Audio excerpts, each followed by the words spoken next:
বিশ্বাস করবেন না, এই মানুষটা একটা ডাস্টবিনের ভেতরে থাকে।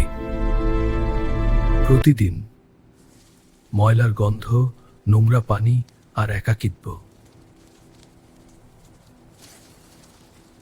একদিন কেউ এটা দেখে ভিডিও করতে শুরু করে।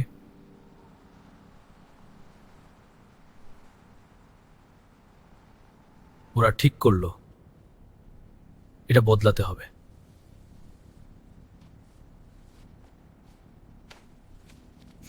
তারপর শুরু হলো অবিশ্বাস্য পরিবর্তন।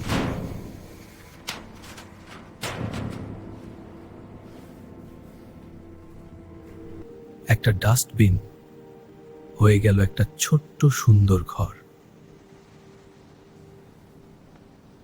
সে প্রথমবারের মতো নিজেকে মানুষ মনে করল।